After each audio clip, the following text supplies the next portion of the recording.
What is something that increases in size but decreases in mass? Let us discover seed germination and the fascinating processes behind it.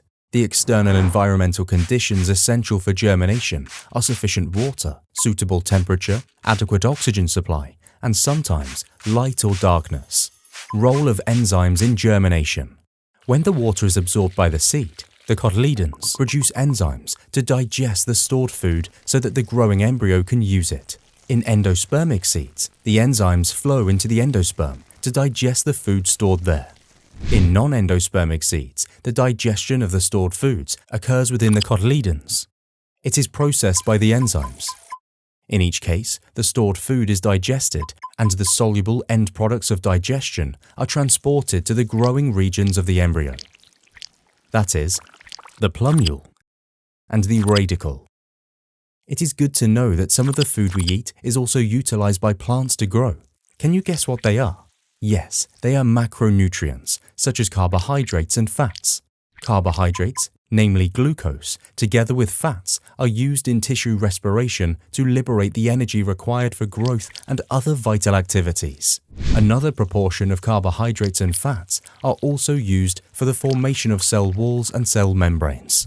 The amino acids from proteins are assimilated into the building of new cell organelles due to the absorption of water, and this is the answer to our puzzle. The seeds increase in size, but its dry mass gradually decreases because of the active tissue respiration.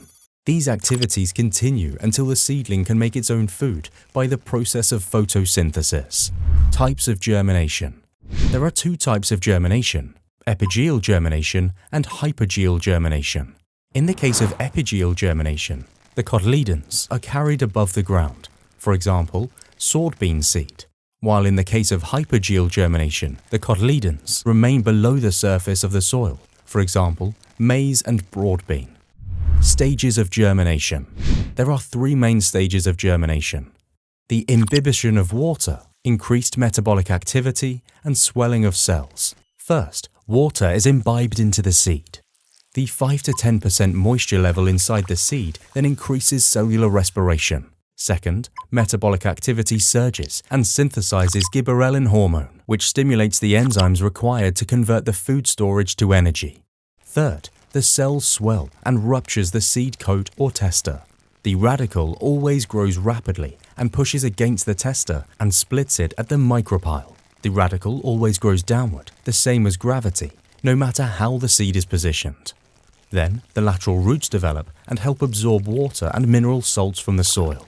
Shortly after the radicle emerges, the stem below the cotyledons grows and raises it above the ground. At first, the stem is hook-like, with the cotyledons bent over and still close together to protect the delicate plumule. The tester already unpatched, while plumule continues to grow upwards, facing the light. Soon, the stem straightens, the cotyledons turn green and spread out, exposing the first leaves with the bud between them. This bud will grow into the future shoot. The foliage leaves expand, turn green, and carry out photosynthesis.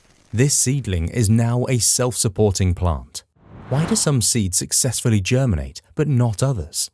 It is mostly due to improper planting conditions, like soil not having suitable pH, watering too much, seeding too deeply, or not planting in required weather conditions.